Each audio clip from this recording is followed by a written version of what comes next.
Times today کے ناظرین کو خاکسار امتیاز احمد انصاری کا محبت بھرا سلام۔ آئیے آج پھر ایک نئے ایپیسوڈ کے ساتھ حاضر خدمت ہوں۔ صنعتی شہر جمشید پور کی سرزمین پر ادب کے گل بوٹے کھلانے والے معروف افسانہ و افسانچہ نگار تنویر اختر رومانی محتاج تعارف نہیں۔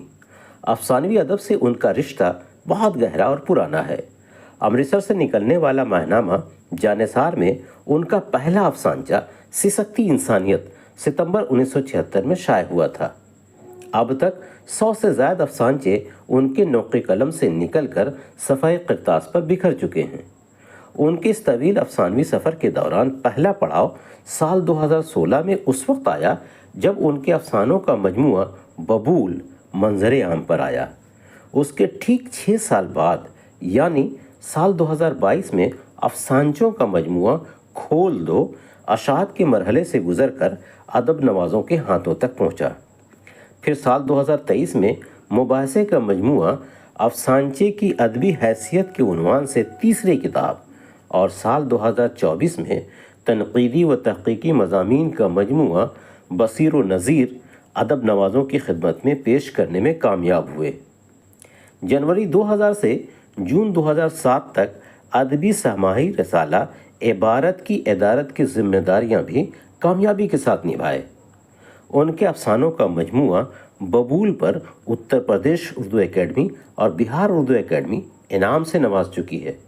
علاوہ ازیں ان کے افسانچوں کا مجموعہ کھول دو کو کردار آرٹ اکیڈمی بمبئی ایوارڈ پیش کر چکی ہے۔ آج ان کے 3 افسانچے پیش کیے جا رہے ہیں۔ پہلا افسانچہ جس کا عنوان ہے مستقبل، سماعت فرمائیں۔ سسر اور بہو کی روز روز کی کھچکچ سے تنگ آ کر بیٹے نے بیوی کی طرفداری کرتے ہوئے باپ کو اولڈ ایج ہوم میں جبراً داخل کرا دیا۔ نوجوان پوتے کو یہ اچھا نہیں لگا کیونکہ وہ اپنی دادا سے بہت انسیت رکھتا تھا۔ وہ روزانہ کالج سے فارغ ہو کر اپنے دادا سے ملنے اولڈ ایج ہوم جایا کرتا تھا۔ 3-4 دنوں کے بعد اس نے اپنے باپ سے کہا، پاپا اولڈ ایج ہوم کے سب باتھ روم انڈین بنے ہوئے ہیں، وہ دادا جی کے لیے مناسب نہیں ہیں۔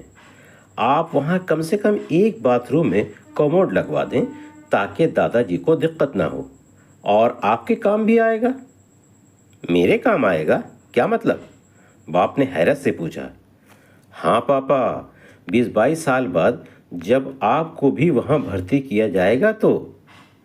اسی شام دادا کو اس کے پاپا گھر لے آئے۔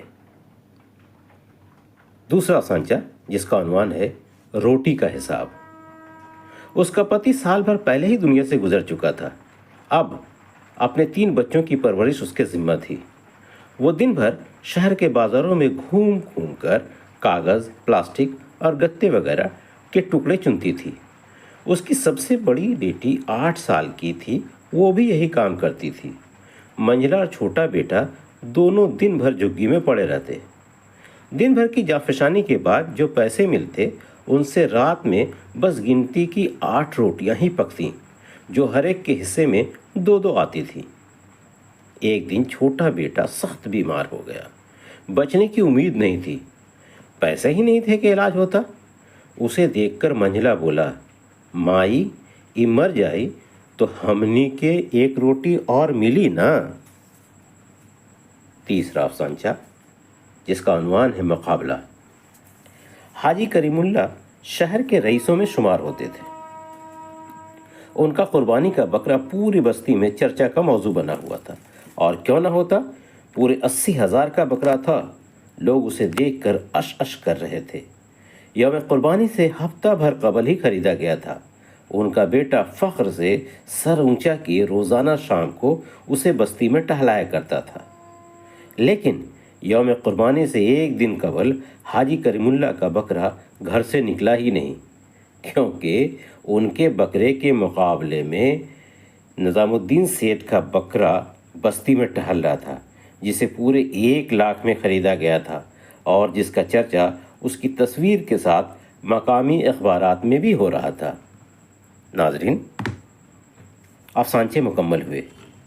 معروف افسانہ نگار جناب عشرت ظہیر تنویر اختر رومانی کے افسانچوں کے حوالے سے لکھتے ہیں کہ تنویر اختر رومانی کے افسانچے زندگی کے گوشے گوشے میں پھیلے ہوئے مسائل اور ان کے درد کا احاطہ کرتے ہیں۔ ان کا اختصاص فن ہے کہ انہوں نے نہایت ہنرمندی اور چابک دستی کے ساتھ زندگی کی تہ در تہ صورتحال اپنے افسانچوں کے توسط سے عکس ریز کیا ہے۔